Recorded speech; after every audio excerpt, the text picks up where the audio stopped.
ఈరోజు పేర్ని నాని గారు అంటే మనం ఇంతకుముందు వీడియోలో చెప్పాం కదా, పేర్ని నాని గారు మాత్రమే వైఎస్ఆర్సీపీ తరపున పోరాటం చేస్తున్నట్టుంది మాటల రూపంలో అని చెప్పేసి ఆయన ఈ సందర్భంగా ఒక లాజిక్ లేని మాట మాట్లాడారు. అదేంటో వినండి. నేను ఒక సామాన్యుడిగా ప్రశ్నిస్తున్నాను. ప్రశ్నించండి సార్. లోకేష్ గారి బ్యాచ్ అందరినీ వచ్చారు చెప్పండి సార్. అయ్యా లోకేష్ గారు అయ్యా లేదా పవన్ కళ్యాణ్ గారు చెప్పండి సార్. మీరు తిరిగేటువంటి విమానాలు ఖర్చు ఎవరు పెడుతున్నారు? నాకు ఒక విషయం అర్థం కాదు. వాళ్ళు తిరిగే ఫ్లైట్లకి ఎవరు ఖర్చు పెడితే ఏంటి?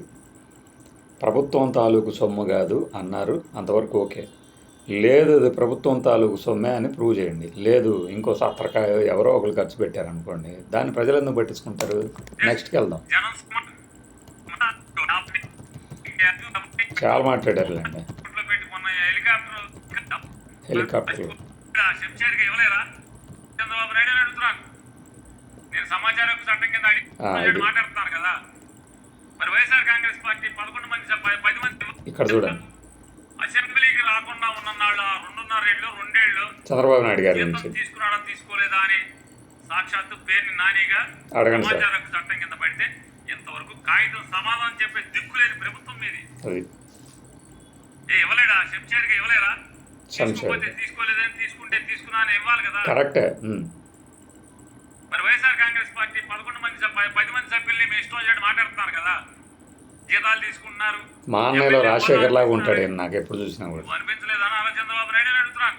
అడగండి సార్. నేను సమాచార హక్కు చట్టం కింద అడిగాను, ఇచ్చే దమ్ము లేదా మీకు అని అడుగుతున్నాను. 2 ఏళ్ళు అయింది.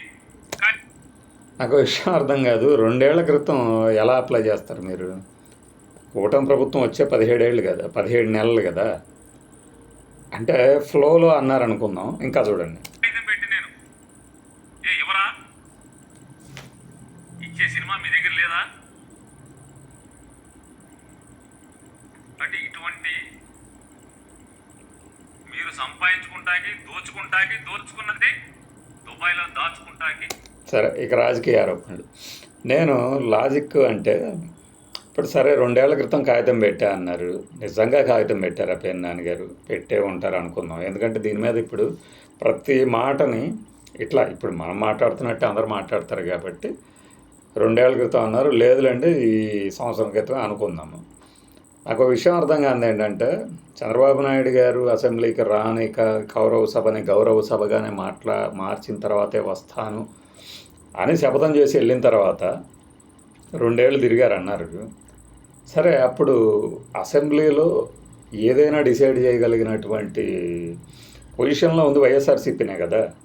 స్పీకర్ గారు కానీ మంత్రులు కానీ, అప్పటికి మీరే సమాచార శాఖ మంత్రి కూడా నాకు తెలిసి, సమాచార శాఖ ప్లస్ సినిమాటోగ్రఫీ.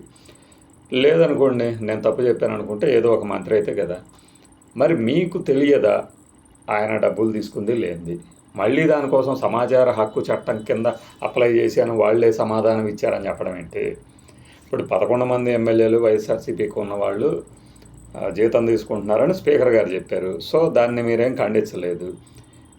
జగన్మోహన్ రెడ్డి గారి మీద కూడా అలాంటి విమర్శలే చేయకపోతే చేస్తున్నప్పుడు క్లియర్గా చెప్పారు, లేదా ఆయన జీతం తీసుకోవట్లేదు అని చెప్పి స్పీకర్ కూడా చెప్పారు.